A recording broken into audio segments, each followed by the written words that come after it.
my husband's truck. And so if the screen is a little wobbly, that's where we're at.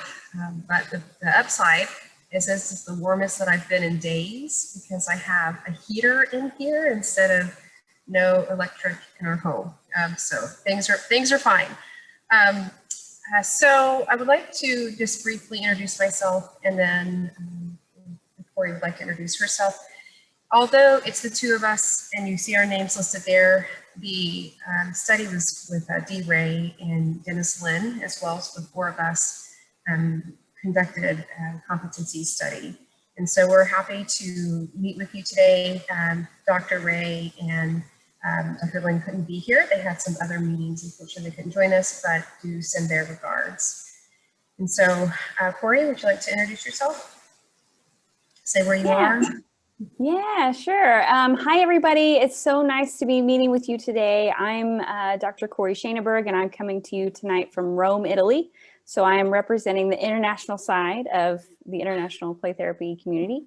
I am the director for the Play Therapy Training Institute at the University of Central Missouri. So I have the privilege to run that education program there, and partnered with Renee this past year on developing these play therapy competencies, which we are so excited to share with you because we are both very passionate about this. It has so much relevance to our work as registered play therapist supervisors, and for any educators or CE providers that might be in the group. I hope that you will get a lot of insight today in how these competencies are really going to inform your practice as a supervisor and or an educator, and just help us to define what it means to be a play therapist.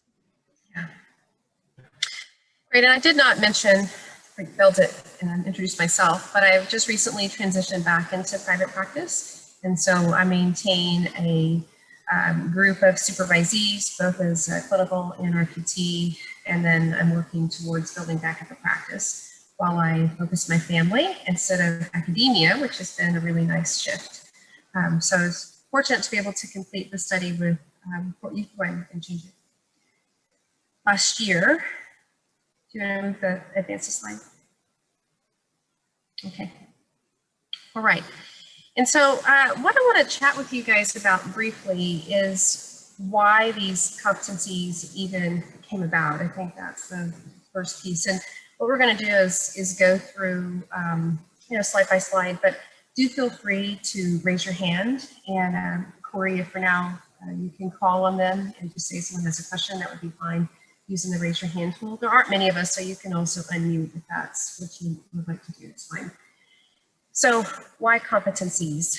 On the outside, I can recognize how some folks might say, gosh, APT has had a lot of changes to the credential in the past year and a half in particular, and this is just one more level of those changes. And as we know, change can be difficult, and that's the purpose of these calls, to help folks really understand the credentialing process. But competencies are really necessary.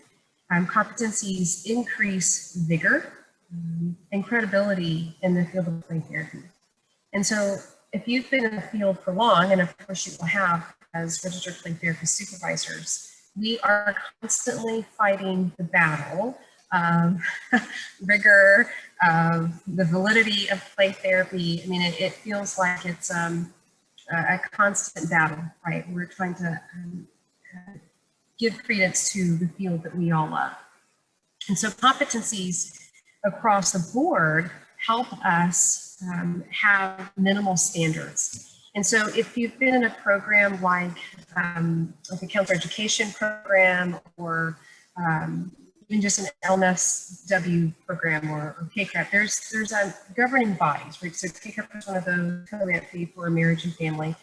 And those aren't just governing bodies, what they have are a set of competencies. And again, those are minimal standards that the organizations that adhere to them evaluate all of their graduates. And so APT really wanted to create something similar so that we had a consistent set of standards across all registered play therapists, because we've even met some there's a varied level, depending on whether they were trained early on or at a university, or if they did piecemeal, or there's just so many variations and paths toward the RPT, which I think is a really great thing. But we also need to have, again, some consistent standards that go across the board. And so while there is no short supply these days of empirical support for play therapy, and Ray, I was really fortunate to have her on this study with us, because as you all know, she has really led the way in producing play therapy research and working with students to produce more and more play therapy research, which has done a significant amount for us in the way of validity and social validity and what that looks like to others. But this study is not about play therapy as much as it is about the practitioner. And so the emphasis on the practitioner from a research standpoint is pretty small. And so we know that not only do we have to grow the field of play therapy through validity, but we also need to focus on the practitioner. And so that's what these competencies do, is it allows us to focus on growing practitioners who are the best that they can be, which at the end of the day, children are our goal, right? And the better we are at training our registered play therapists, then the better service than children down the line receive. And that's our ultimate goal. And so one of the things, if you haven't read the article, I do encourage you to do so. It's easily accessible. We can even share an article with you, a copy of it if you need it at the end. We can send it out along with the slides to see if there's a question about, can we have access to the slides? Yes, absolutely, that's not a problem. If you haven't read it, I do encourage you, because it really breaks down our study and what went into that and how these came to be. What's important to say is that these are not theory-specific competencies. These are general competencies that support the field of play therapy. And ultimately, I think, and this is my personal belief, and Corey may or may not share this belief, but I believe that right now we're at a phase where there's been so much research conducted in theory-specific play therapy that we really need to think about how we can increase the overall validity, right? And so these aren't theory-specific, they're not model-specific. There may be theories and models that have another set of competencies that would be specific to those skills, but these are considered the more general levels of competencies. Is there anything you want to say so far, Corey, before I jump into just this next piece? I can't see you. Is that, you nod your head? No. Okay. Looks like no. All right. Another thing that I want to state is that the competencies aren't intended to make the credential more burdensome or difficult to obtain. And I recognize that that might be on the outset one of the feelings about the changes to phase models. How do I work through these competencies? And that's why we're working on this today. It really is for the benefit of the field. And what I think is that when you get into really evaluating your supervisees, that this would be a much easier process. There were times as a supervisor prior to the 2020 changes that I supervised some folks that I didn't really think were at the level that I hoped they would be for working with children. But without any clear competencies, it was difficult to articulate the specific areas in which the supervisee was deficit, where they just weren't quite up to the challenge. And so I appreciate having things clearly articulated that we can work on specific domains or points and competencies in general, so that I have a clear way of talking with, and it makes those difficult conversations a little easier to have, because we're going off of something that's set by the organization rather than something perhaps that I. And then the other thing that I want to say about these in this point is that competencies are intended to be sort of a living document, if that makes any sense. Meaning that competencies and the work that Corey and Dee and Dennis and I did was really just to get a starting point for the competencies. What do a panel of experts say that the minimal standard for becoming a registered play therapist are?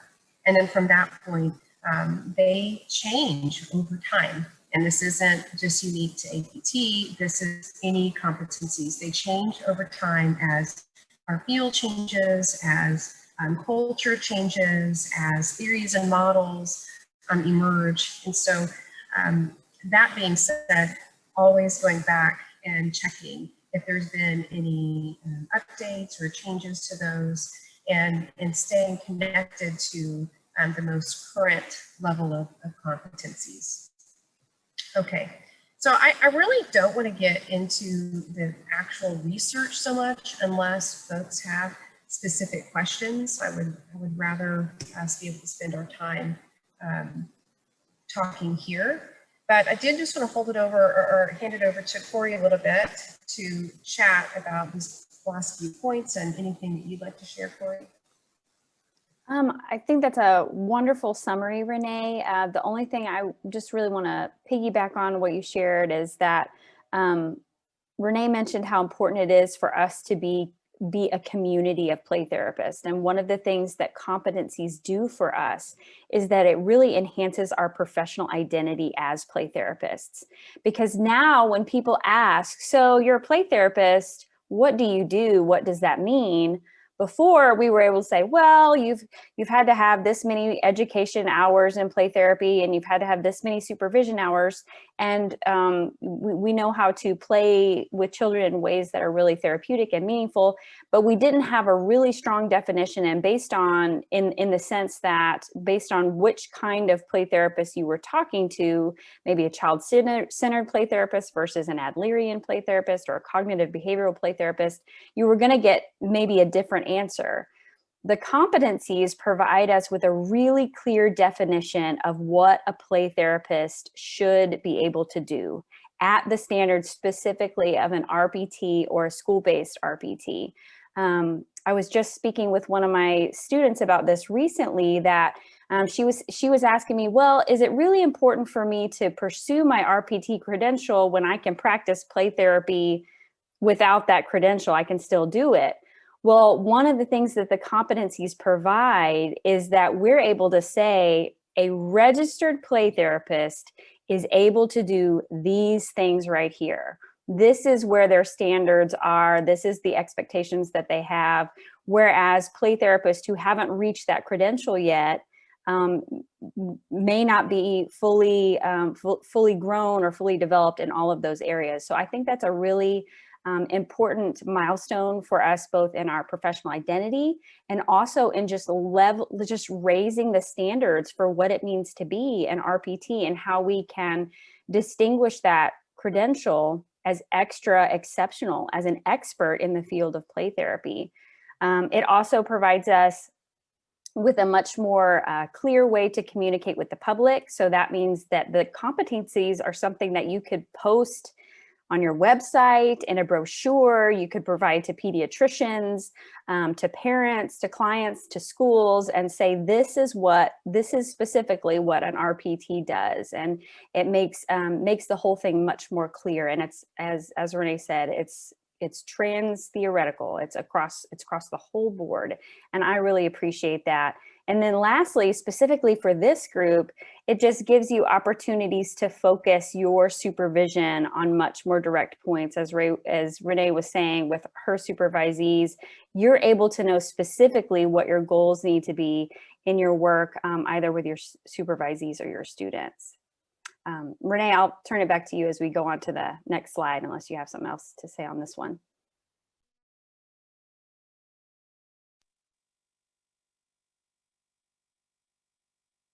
Uh-oh, you're unmuted. Well, last time it just took it a second. So maybe try and say something else. Oh, I can't hear you. While you work on your sound, maybe this is a good point to stop and just ask if the group has questions about what we've shared so far. If there's any questions. And I'm trying to see if I would ask you just to unmute your microphone and just jump out there and ask it, because I'm having a hard time pulling up the chat. Corey, this is Claudia. In the chat, they were just asking if the PowerPoint would be made available at some point.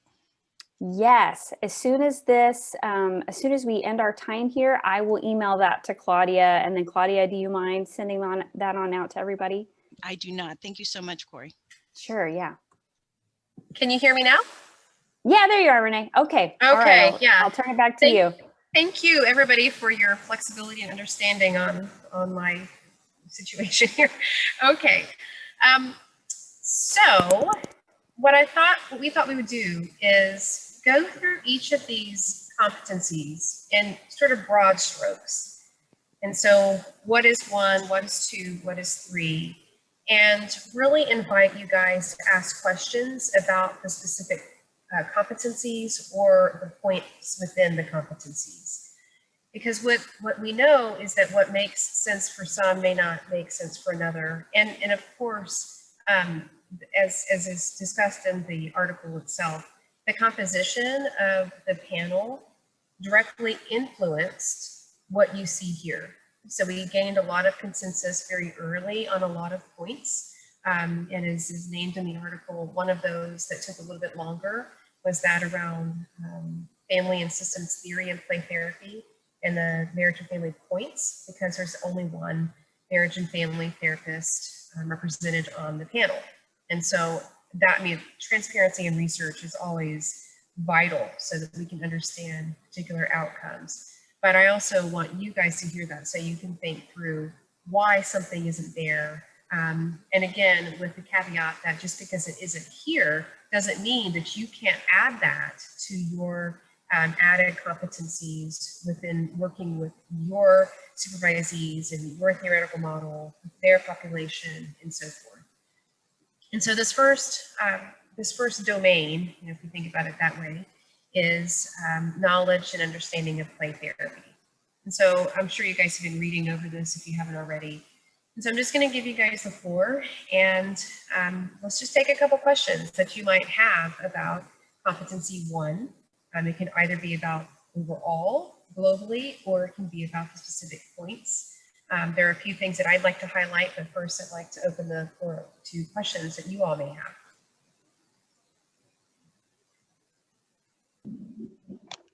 As far as logistics in a supervisory session, with the competencies that you all have laid out, is it helpful to have almost like a checklist format so that as those are touched on or as they've completed specific trainings that we can say, hey, as of this date during this phase, these items have been completed or these number of hours for these competencies have been completed? So what have you guys discovered works best there? Yeah, so that's a really great question. Recognize that you have to go through these competencies per phase. So you have some in phase one, phase two, phase three. Some of it is really around the autonomy of what makes sense for how you document. And I think it's also important to start with, just because competency one, for example, 1A, demonstrate knowledge of the history of play therapy. I recognize that some folks are going to be able to speak more clearly and at length and at depth more than any other, right? And so there isn't a certain level. And so part of this is around your understanding of what demonstrate knowledge is. And at that point would be different in phase one and phase two and phase three. And so what I look for, to answer your question, and then Corey can respond if she has something different, is growth. Some type of measurable growth. I like to use scaling. So I start supervision by saying, okay, hi supervisee, yes, you have the contract and all that, and you saw the competencies in that contract, because I put them directly in the contract. I really believe in informed consent. And so it's clear from the get-go that they're going to be held to these standards. And so I introduce them, and as we're getting close to phase one, I say, let's go through these. So this is where I think you are, where you think they are, and have them do some self-rating and self-scaling. And so you can print them off and write it off to the side. Certainly there's some room to grow in the form of supervisor formalized documentation and assessment using these, but this is a this is the first step in all of those. Corey, what would you add to that, if anything? I do the same thing, Renee, as far as scaling with my supervisees. I have them do a self-assessment, and then we do that together as like, then I will also kind of do an assessment of their competencies. And with the phase model, so if you have a supervisee who is just in phase one, which means they're just at the beginning of their, because supervision is part of phase one. So that means they've only had, I think it's around 50 hours or so in phase one. So their knowledge is really pretty limited at that point. So probably if you have a supervisee who's in phase one, they have not even gotten to maybe the impacts of childhood trauma. They're still in the history of play therapy, therapeutic powers of play, seminal theories. That's where they're at in phase one. And so to really look at these competencies in a developmental way as a supervisor, and to know that when you see all of these, this represents someone who's at the end of their education and supervision, and they are ready to turn in their application to APT. And that's a really important framework to keep in mind, so that when a supervisee comes to you, they don't, and they're at the very beginning, oh my gosh, I don't know any of this. I can't do any of that. I just might as well throw in the towel. So I think that's, to have that developmental perspective and reframe for our supervisees is really important. Thank you. That was very helpful. Good, and I just want to jump on that one more point, which is you can even run these through your own experience and knowledge and understanding of play therapy. And I hope that none of us would say, I have it, I don't need to learn anything else, right? That I hope that we're always searching and trying to grow more in the field. And so, you know, the case in point of that is 1K, demonstrate knowledge of assessment and play therapy. That is such an important session that's always full at APT and any other place, because in some ways it's incongruent when many of us think about using assessment, yet it's important in the application of a therapeutic process, right? And so, you know, I think that point is really strong, to think about your developmental models and what is appropriate right here, right now, right? And then the idea of it being minimally proficient. Do you feel that the standard I use is, would I feel okay having this person see my child? Right? Like, I know that they're minimally proficient if they can do that. If it's a no, I've got to work on some remediation plan, right? What other thoughts or questions in competency one?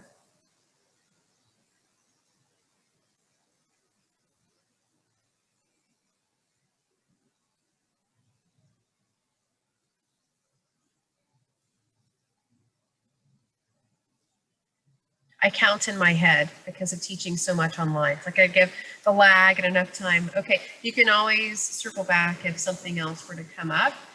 But there are a few points that I'd like to highlight for supervisees, and I will tailor the support of their education. I mean, I'm not dictating their education for them, but I'll say, if we have assessed you here, if you've self-assessed at a 1 on this particular point, let's really look for a training that's specifically going to bring up that domain or competency.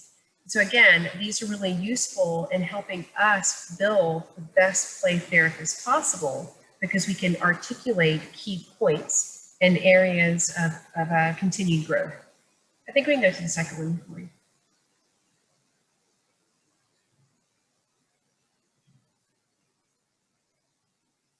All right. So I'll give you just a few seconds to read through that while I chat a little bit. As we were going through the study, competency 1 and competency 3 came so quickly. I think that's just an interesting thing to note. So as a field, we generally support the same types of knowledge and understanding and professional engagement. Where we had a few pieces where we went back and forth on were some of the skills. And I attribute that, of course, to the varied theoretical orientations, to difference in disciplines, populations that folks work with. And so thinking through these again in general terms around what are clinical play therapy skills that we are assessing as being minimally proficient to see children and hold this really big title. I mean, in my mind, I earned the credential in maybe 2007. Again, reaching for history at this point in my life, but it's a big deal for me. I've always found it to be a big deal. Of all the other things I've done, I think it's like the biggest deal that there is because of what it means about the work that we do. So again, opening the floor up to you guys. Are there any particular points here, indicators that are not clear, or that you would like to say, thank you for adding that, or why did you add that, or whatever? Opening the floor up.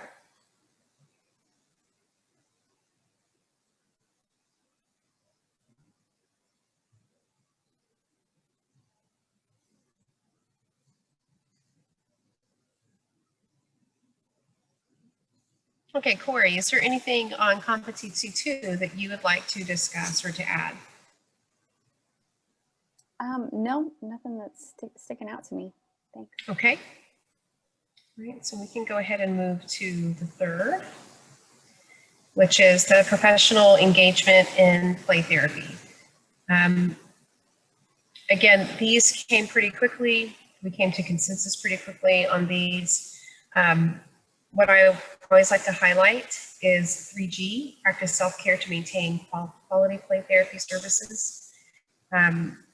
It is really important, particularly in this era, for us to be as well as we can in the work that we do with the most vulnerable of populations, right, with children. And so why I like it here is it gives us, again, a talking point or sort of a rule, if you will, on holding our supervisees who are engaging in too many clients, who aren't taking breaks, who aren't doing all these pieces. And we know that they can't possibly be as present for their kids. When all of us have worked with kids, we know that kids are more aware of our lack of presence than any other population. Not only are they aware, they'll name it, they'll say it, where'd you go? Like, we do some really interesting things. And so I love to see this one here. But competency 3 in particular is interesting because, as we talked about the developmental aspect, competency 3 may not be that strong even when someone finishes the RPT, right? They'll be aware minimally of the best practices and people in touch and things like that. But I would hope that as we engage further in the profession, that the professional engagement aspect strengthens as we move along. We engage more, give back more, and we're consistently working on the scope of our competence, right? Because there's always limitations there. Is there anything that you guys want to highlight or ask about to include, Corey, if you have anything?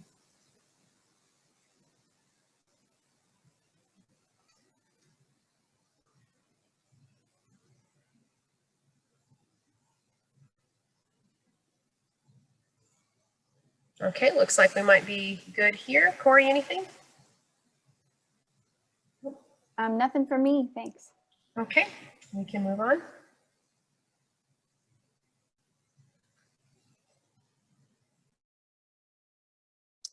Okay, so just to build on this, Renee gave us a wonderful overview of the competencies themselves, how they came to be, why they're relevant. So now let's talk about how they can be directly integrated into your work in supervision and in training, depending on what your role is as far as helping the next generation of play therapists, whether you're a supervisor or maybe a CE provider or you teach play therapy classes.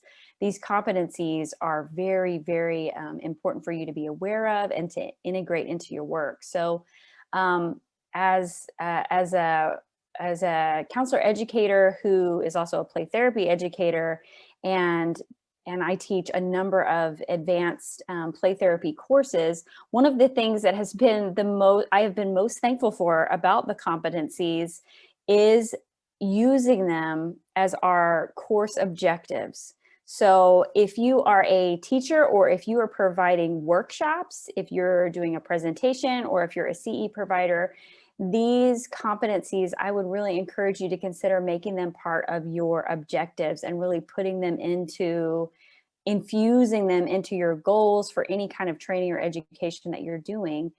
In the same vein, you can use these as supervision goals. So if you're providing some group supervision, it might be an opportunity to maybe pick one of those areas of play therapy knowledge and make that the goal for your group supervision. That's going to be the topic that you're going to focus on for that particular session or week. And so these can be used in very, very practical ways and tangible ways. This also, like the question that was brought up earlier, are a wonderful avenue in using as a method for assessment. Prior to the competencies coming online for us, we just sort of had to, well, technically our RPT applicants have met all their requirements in the sense that they've met the hours, they've done the trainings, and they've had the supervision. So how else, how it was just up to the supervisor in regards to assessment. Whereas this gives us a really vibrant and clear tool to be able to assess both our students and supervisees, and gives us targets for learning and growth. So those are all the strengths and the benefits for our professional play therapy competencies, but there is a drawback. And that's the last point there, in that we do have now, with these competencies, we have the challenge as supervisors and educators of reading these competencies, as Renee has talked about, with our lens, our own personal and professional lens of, well, what is when it says that we need to demonstrate knowledge of play therapy history? Okay, now I have to define that in an objective way. So what is going to be the benchmarks that I, as the supervisor, as the RPTS, am going to make as that one is, it can be checked off. Goal met, this supervisee or student has met that point. And so I wanted to take some time to talk through that, just as you are thinking about this from your own point of view. What might be some of the struggles for you, or how can you understand this from your own professional perspective in a way that you will be able to communicate really clearly to your supervisees or students about what it means to demonstrate knowledge, or be able to demonstrate one of those play therapy skills. The last competency 3, I'll see if I can go back here and show you. These ones are much more, these indicators in some ways are much more objective. These last few, 3G, practicing self-care, what's the standard for that? What's the definition of that? But these are in many ways much more objective and clear, and a bit more black and white. Competencies 1 and 2 have a lot more gray. So as you look at these and consider, how are you going to operationally define these for your work? What questions or challenges come up for you, or thoughts that you might want to throw out there to the group? And before you add that, I want to throw this extra piece in, which is the new standards require 5 video sessions at a minimum. And so skills can be a bit more easily defined through videos if they happen to demonstrate that skill, because we're trusting the person's self-report, right? But the competency 1, I think, is even more challenging, or the most challenging, because how can they?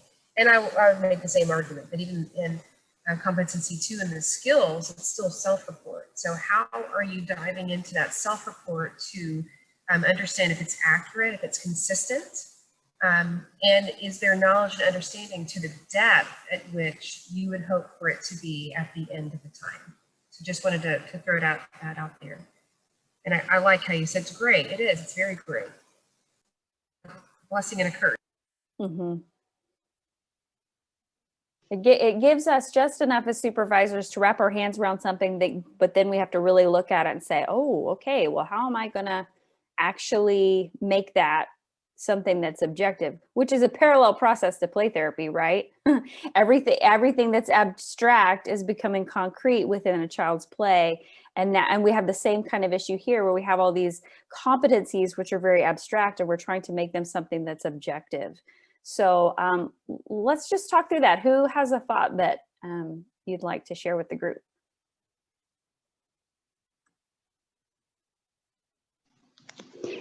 I had a similar thought with the competency too, is it looks like a lot of those skills would be best observed through the video sessions that are required.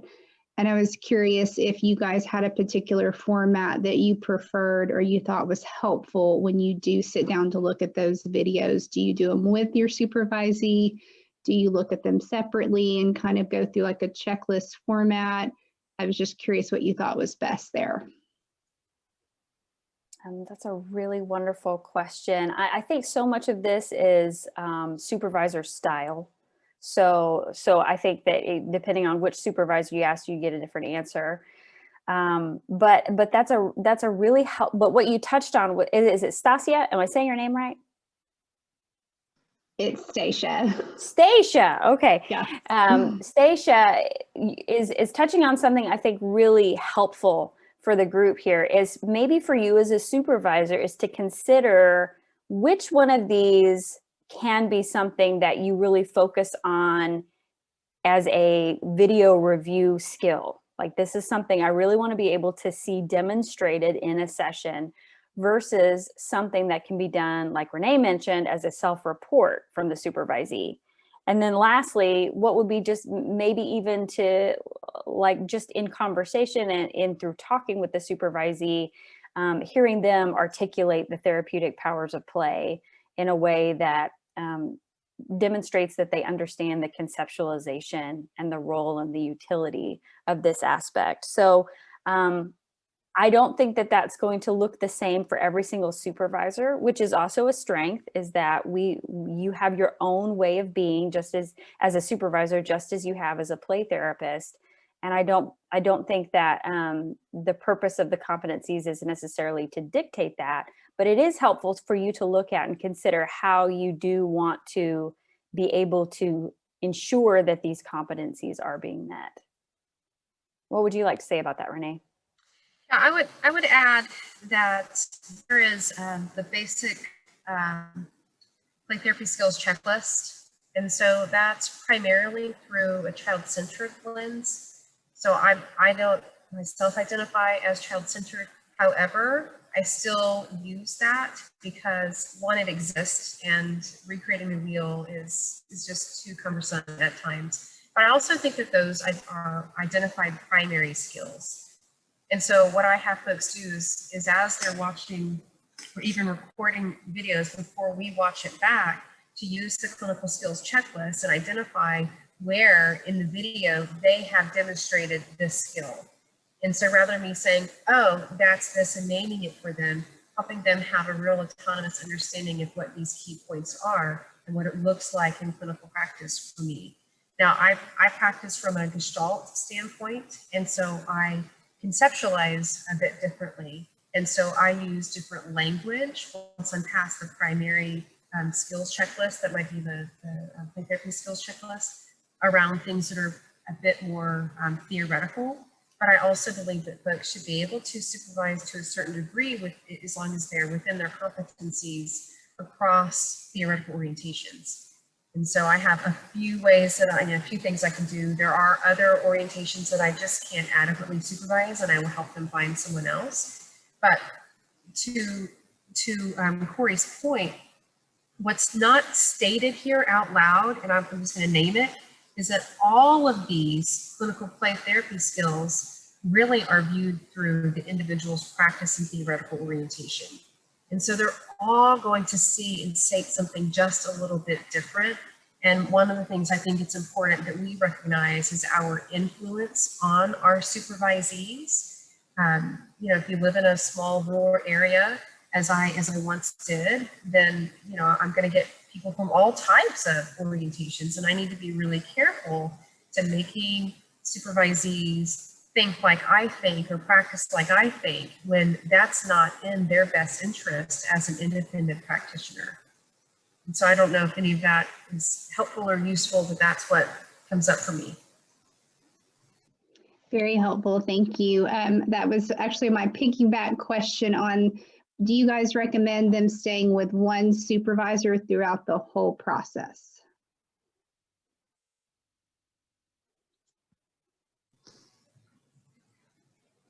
Yeah, go ahead, Corey. I think it depends. I think every answer is it depends. Sometimes you hit the limits of what you can teach and share.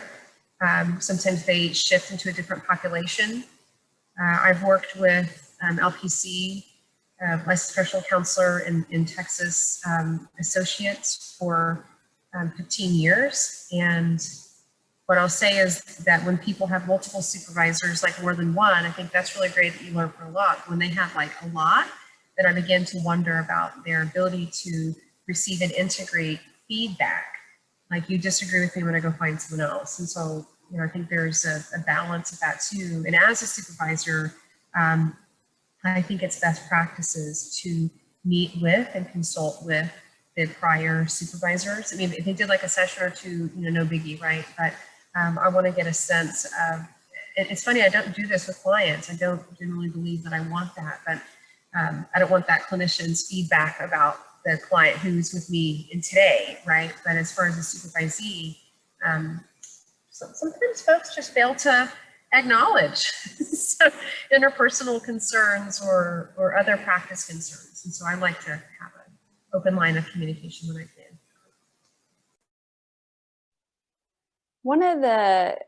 There's pros and cons to both of those. One of the challenges though, that if you are in the phase 3 of being the RPTS, who is going to see that supervisee to the finish line, but you were not the supervisor in phase 1 or phase 2, you are inheriting the self-report, and maybe you are in touch with those supervisors, or maybe you're not, of what's happened prior to that. And sometimes all will go well, but if I were inheriting a supervisee at phase 3, that would be challenging for me as a supervisor, just because 2/3 of the process has already gone by, and I'm the one who's going to endorse this professional to be an expert and a registered play therapist with children. And so that's a heavy responsibility. And so I'm not saying that it can't be done or that it shouldn't be done, but it's something that you personally, I think, have to consider as a supervisor, and to have the awareness that you are inheriting the legacy of those previous supervisors, either for good or for ill, because as we know, that being a very skilled play therapist does not automatically make one a skilled supervisor. That supervision is a very distinct and different skill set. And so somebody might be a fabulous play therapist clinician, but might just be needing more growth in their area of supervision. And yet that supervisor was the one who was there for phase 1 and phase 2. And then you've got now this person who's in phase 3, and they're like, yay, I'm almost to the end. And then when you look at these competencies, you think, oh gosh, there's a lot of work here to do in phase 3. And then you have to be the one to give that news that they're not ready when their hours are up, and when their supervision hours are up, that you're not feeling comfortable yet to endorse them for the RPT application. So that's just an awareness that I think you have to have when you take on a supervisee who is late in the game in supervision, that you might find yourself in that dynamic. Hopefully you won't, but I'm sure there are cases where that's happened. So just important to be aware of. Thank you for that question. What other questions are out there that you have?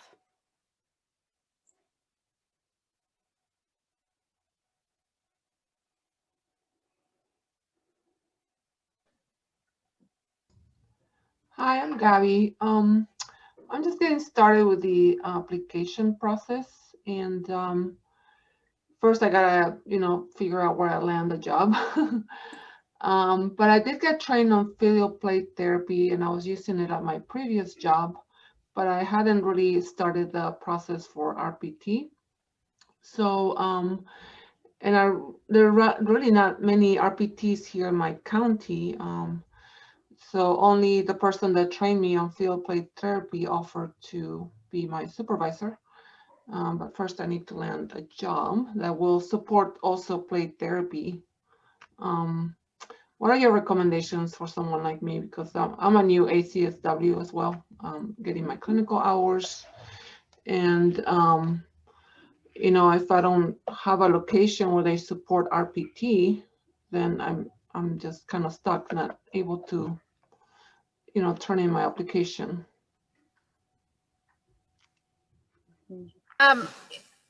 So I would like to just say one piece.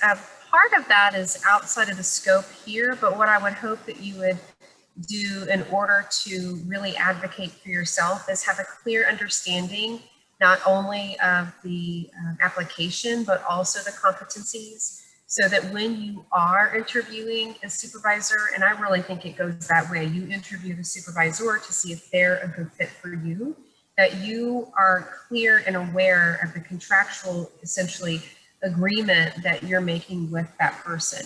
The only other thing I would offer on that, just maybe like a after the call kind of conversation, but the only thing I would offer is that APT does allow for distance supervision. And if it's my career, I want to focus on finding someone that aligns with my my practice, that's going to teach me the most. But again, having awareness on the competencies and the application itself will help you find the best person. And if the first 3 people that you interview are not the right fit, then go on to the 4th. It's like a marriage. You don't marry the first one, you marry the one that's a good fit, not just because they're available. Those don't make good marriages, right? So it's a few years process. So I'd really encourage you to be intentional about who you seek out, and not to get discouraged if you can't find the right one, knowing that the right one will come when the time is right. Kind of like marriage. Okay, thank you. Gabby, I wanted to add, you're welcome to give me a call after the Zoom meeting, and I'm happy to discuss some options with you. Oh yeah, sure. Maybe put your number on the chat. That would help. Okay, absolutely. Thank you. And Tony, you have a question? Yeah. First of all, thank you so much for putting all of this together, Renee and Corey. My question, this is probably more for the APT staff that's on the call. I'm just curious,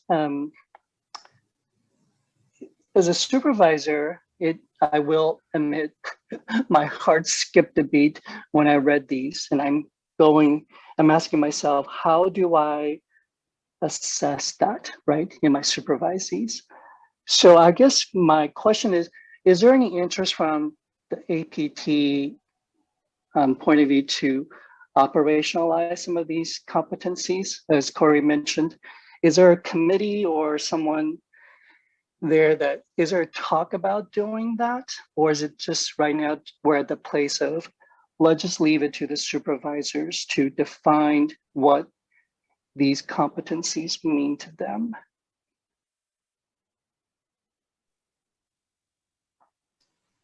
Hi, Tony, it's Claudia.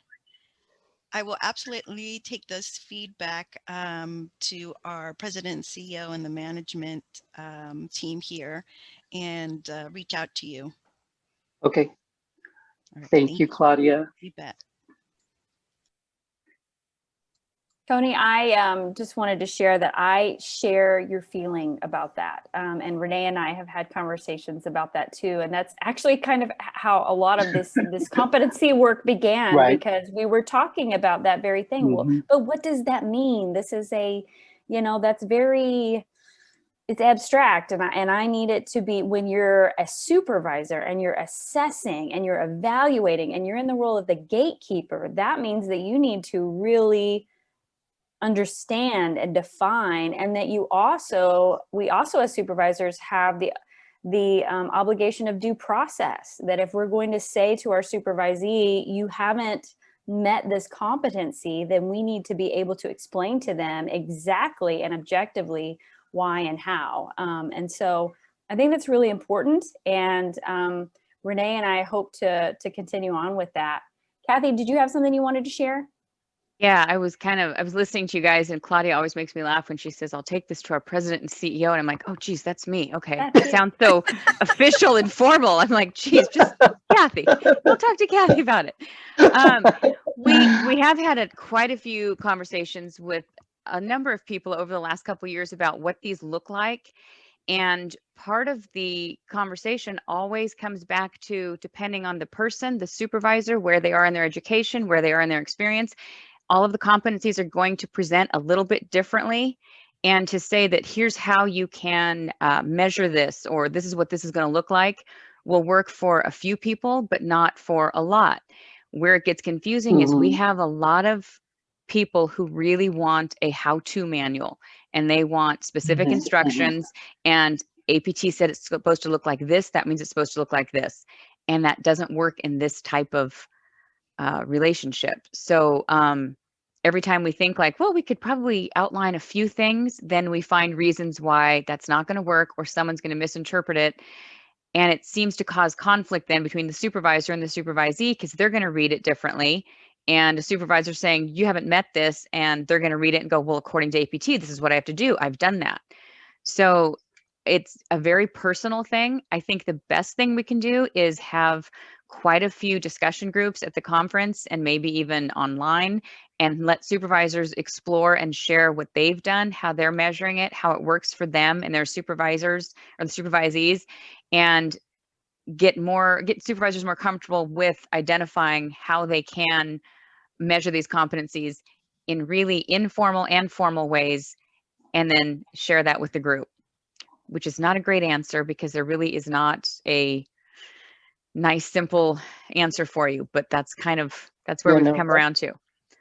That makes sense.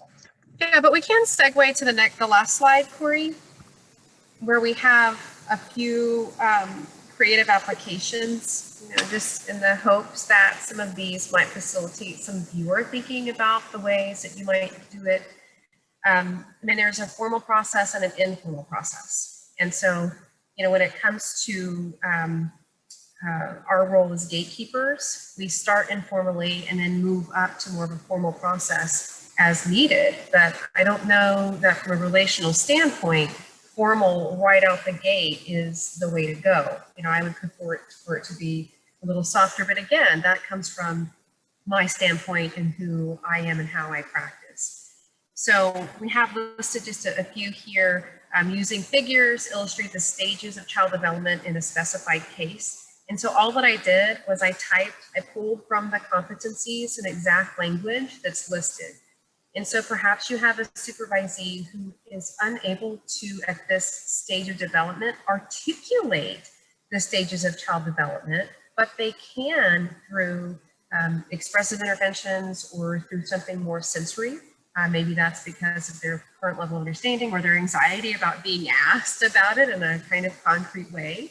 And so we can use something like that. And I'm a big, so all of these I think are around sand tray, but just because it's a creative application that many of us use in the process. And I really love sand tray in the process of supervision. It's a fantastic way to help folks both gain insight, but in a way that's non-threatening. And it serves as a parallel process. So you can show them and role model presence in the sand tray and so forth. And so here, the next point says, create a divided tray, or should I say scene, depicting the current level of proficiency of whatever in one half, and then what needs to change to increase on the other half. And so use similar interventions with parents, right? What's the problem with the solution? Essentially like a solution-focused way of looking at that. And this allows you to establish some concrete steps on increasing proficiency within that particular indicator. There's a couple here around cultural identity, because that is very important in our conversations with supervisees, particularly these days. So creating a scene depicting your cultural identity and the potential challenges and barriers it can create in the play therapy process. And so this is helping, again, with that self-insight, right? That self-awareness process that influences my professional practice, and merging those two things together so that folks can be aware of how who we are impacts the people that we are with. And so I use something like this in Santrain. It's very useful, particularly if you have a robust selection of figures that can demonstrate this piece. And then cultural humility, you know, those are all in different phases through. And then the last one is around the third competency, the professional engagement. So using the credential for advocacy. So how will you continue, you know, thinking about them in the third phase? How will you continue to grow? What will you continue to learn? How will you help others? How do you view yourself as a potential future supervisor in, you know, down the line? So we just wanted to give you a couple of these just to think about how we really can get at a lot of this without it being a paper formal assessment. And it's really the spirit of who we are as play therapists, right? We like to engage in ways that don't always involve words. And so when we're able, I think we should meet supervision with playfulness, because that makes all the same reasons why play therapy is so effective, right? It's developmentally effective for a young child, but also a young person within the credential, right? So developmentally, there's not that many differences. They have a hard time articulating, just like a child has a hard time articulating. And so if we think about our supervisees in that vein, then we may be more encouraged to use creative applications in this way, even through the competency evaluation process. And so I know we're coming up on time, or maybe over time, I don't know. 2 minutes. So Corey, any other things to add there? No, I think that hopefully that gives you all, just gets your creative juices flowing on that. Integrating competencies in your work as a supervisor can be, I hope that it reignites your passion as a supervisor, that it gives you something, a hook to hang your hat on, that it provides you with some more structure that you can integrate into your work. It gives you more opportunities for creativity, more opportunities to help your supervisees grow. And that really is the spirit and the intent of these competencies. That yes, we have rigor for RPTs, but that is because we expect to be professionals that just represent outstanding mental health providers who work with children in a very unique and specialized way. So that's my final thought.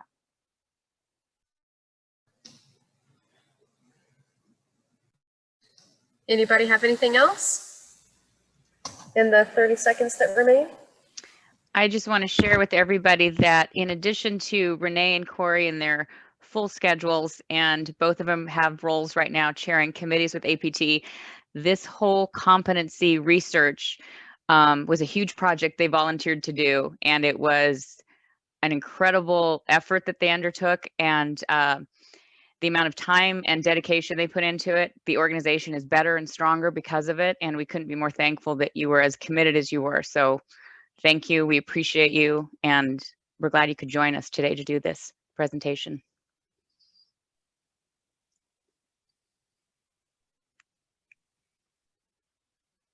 You're muted, Renee. I didn't hear you. Sorry. Read my mind though, right? I just said thank you, just extending gratitude. And we're honored to even be a part of this incredible work. Thank you for trusting us.